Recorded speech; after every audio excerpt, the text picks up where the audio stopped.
Visi galvoja, kad Black Friday padeda sutaupyti, bet kai pamatai nuolaidą, smegenys nebeskaičiuoja, jos reaguoja taip, lyg ką tik būtum laimėjęs. Ši diena niekada nebuvo apie kainas, ji iš tikrųjų sukurta tam, kad tu prarastum kontrolę. Pasilik iki galo, parodysiu, kaip išmokau sustoti laiku. Sveiki, aš Auksė. Nors į finansų ir investavimo pasaulį įžengiau tik praėjusią vasarą, jaučiuosi, lyg būtų praėję ne metai, o visa epocha. Tokios dienos kaip Juodasis penktadienis visada žavėjo ir kartu gąsdino, nes jos puikiai parodo, kaip lengva prarasti kontrolę, net kai manai, kad esi pasiruošęs. Ir tada supranti, Juodasis penktadienis niekada nebuvo apie kainas. Šiandien pažiūrėkime, kaip jis pavertė mūsų dėmesį nauja valiuta. Prieš einant giliau, verta prisiminti, nuo ko viskas prasidėjo. Juodasis penktadienis gimė Amerikoje, kaip simbolinis metų prekybos startas po padėkos dienos. Dabar tai pasaulinis reiškinys, kai viską užvaldo nuolaidos, nuo televizorių iki kavos puodelių. Kada paskutinį kartą pirkai ne todėl, kad reikia, o todėl, kad bijojai praleisti. Juodasis penktadienis išnaudoja būtent tą jausmą. Tai ne kainos, o emocijų ekonomika. Pasak Adobe Analytics, 2024-aisiais amerikiečiai vien per Black Friday internete išleido daugiau nei 10,8 milijardus JAV dolerių. Tai apie 10% daugiau nei metais anksčiau. O visame pasaulyje, kaip rodo Qit duomenys, per tą vieną dieną internetu buvo išleista apie 74 milijardus dolerių, kas yra daugiau nei visos Lietuvos metinės vartotojų išlaidos. Kai pamatai minus 50%, smegenys gauna dopamino pliūpsnį, tą patį kaip nuo komplimento ar patiktuko. Akimirka, kuri atrodo kaip pergalė, bet dažnai baigėsi tuštuma. Tada įsijungia vadinamasis FOMO – baimė kažką praleisti. Laikmačiai su užrašu liko 2 vienetai, ar mirksinčios juostos veikia ne logika, o instinktą. Jei dabar nepirksi, paskui gailėsies. Europoje vaizdas toks pat. Tyrimai rodo, kad 8 iš 10 pirkėjų pripažįsta. Infliacija verčia juos gaudyti pasiūlymus, nors dažnai net nežino, ar tikrai sutaupo. Tai neracionalūs sprendimai, tai refleksai, kurios sistema sukūrė raudonos kainos ženklais. Bet kai sustoji ir pažvelgi iš šalies, pamatai, prarandam ne pinigus, o savitvardą. Juodasis penktadienis man tapo ne testu pinigams, o sąmoningumui, nes tikras laimėjimas čia, ne tai, ką nusiperki, o ką pasirinki nepirkti. Supratus tai, pamačiau, kad vien suvokimo neužtenka. Emocija vis tiek sugrįžta, kai pamatai reklamą, kviečiančią spėti šiandien ar kol dar yra. Todėl vietoj kovos su emocijomis sukūriau sistemą, kuri padeda atskirti, kada perku iš poreikio, o kada iš impulso. Pirmas dalykas, kuris man padėjo sustoti laiku, buvo vertybių žemėlapis. Kai nežinai, kur eiti, net maža nuolaida atrodo lyg kryptis. Todėl prieš Black Friday visada vedu pirkinių sąrašą ir pasižiūriu į jį per vertybių filtrą. Įdomu, kad kaip nurodo Footprint Digital analizėje, apie 80% juodojo penktadienio pirkinių vėliau išmetami arba lieka visai nepanaudoti. Ir dažnai ne todėl, kad tie daiktai būtų blogi, tiesiog jie niekada nebuvo tikrai reikalingi.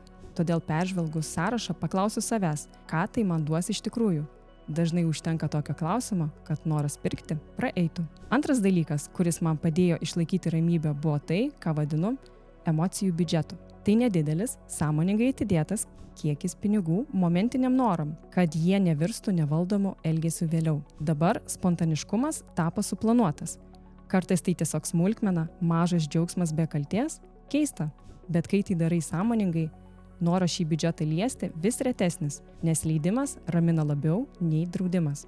Vidutiniškai, amerikiečiai per mėnesį impulsyviems pirkimams išleidžia apie $280, o Europoje beveik 40% visų pirkinių internete yra spontaniški. Lietuvoje panašiai, tik apie 1 iš 5 žmonių planuoja pirkinius iš anksto. Jei tau artima ši tema, kviečiu paspausti patinka ir prenumeruoti kanalą. Taip padedi šiam turiniui pasiekti daugiau žmonių, kurie galbūt irgi pavargę nuo finansinės karštinės. Grįžkime prie to, kaip iš tikrųjų galima suvaldyti impulsą. Trečias žingsnis, kai kažko labai noriu, neperku iškart. Tiesiog užsirašau į sąrašą ir leidžiu norui tiesiog pabūti. Paprastai užtenka kelių dienų, emocija nurimsta, o galvoje atsiranda aiškumo. Elgesio ekonomikos tyrimai rodo, kad emocinis noras dažniausiai išsikvepia per 48-72 valandas. Kai duodi savo laiko, dauguma impulsų tiesiog praeina. Kartais po kelių dienų peržvelgiu sąrašą ir nusijuokiu. Rimtai, aš to norėjau ir visada pagalvoju, kaip gerai, kad neskubėjau. Ir paskutinis, kainų žemėlapis. Prieš Black Friday susidarau sąrašą daiktų, kuriuos galbūt norėčiau įsigyti ir patikrinu jų kainas Kainos LT puslapyje. Kai prasideda išpardavimai, tiesiog palyginu. Dažnai paaiškėja, kad ta nuolaida, ta pati kaina, tik parašyta raudonai. Jungtinėje karalystėje atliktas Which tyrimas parodė, net apie 70% Black Friday nuolaidų yra fiktyvios. Po kelių savaičių kaina vėl grįžta į tą patį lygį. Ta akimirka noras pirkti dingsta savaime, nes kai pamatai faktus, dingsta iliuzija, kad čia gera proga. Ir tas jausmas, kai sistema tavęs nebeapgauna, o tu pati valdai informaciją, vertas daugiau nei bet kokia akcija. Nors taikau šią sistemą ne pirmus metus, vis tiek kartais pagaunu save pasiduodant reklamai. Ji moka rėkti garsiau. Per praėjusį juodąjį penktadienį jau buvau beveik nusipirkusi naują telefoną. Atrodė, kad čia ta proga, kurios negalima praleisti. Bet greitai patikrinau kainų žemėlapį. Kaina ta pati, kaip prieš mėnesį. Sustojau, atsidusau ir tiesiog išjungiau kompiuterį. Black Friday ateis ir praeis. Nuolaidos baigsis, daiktai pasens, bet tavo įpročiai liks. Ir būtent jie nusprendžia, ar pinigai dirba tau, ar tu jiems. Nes ramybė tai nauja prabanga. Ir skirtingai nei visos akcijos, ši neturi galiojimo termino. Kai išmoksti valdyti emocijas perkant, tas pats veikia ir investuojant. Finansai nėra tik skaičiai. Tai mūsų reakcijos, kantrybė ir sprendimai.